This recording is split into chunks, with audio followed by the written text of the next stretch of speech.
Now when you're ready to run power, you will find your cable sleeve on the side here. This is a standard cable sleeve made from multiple layers of metallized textiles.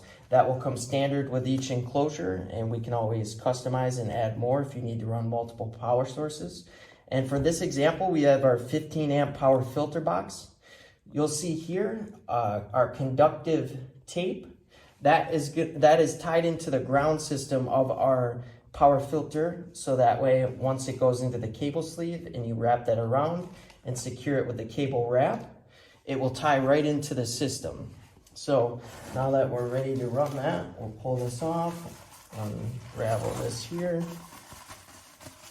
and you're just going to feed the cord through. You will see there's a red tape to the point where you want to thread that cord down to.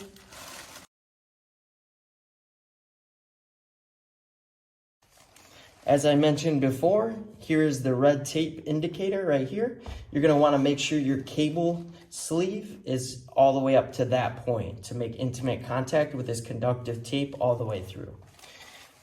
And so now I've reached the enclosure where it meets the wall here.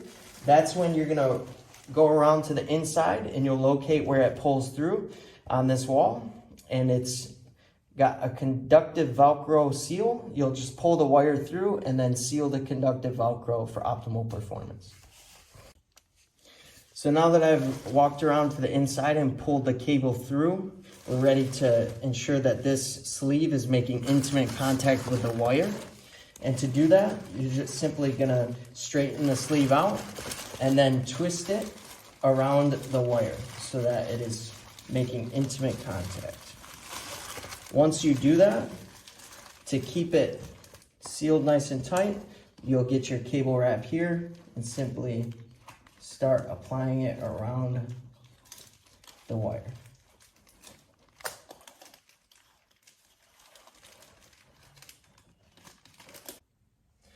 Okay, so now that this is all wrapped and your cable sleeve is making intimate contact with your wire, now you're ready to plug in your power filter. You always want to plug it in last, as running a hot wire through this is not best practice because this is technically essentially a flat wire. It is conductive after all. So simply plug this in when you're ready and you're good to go.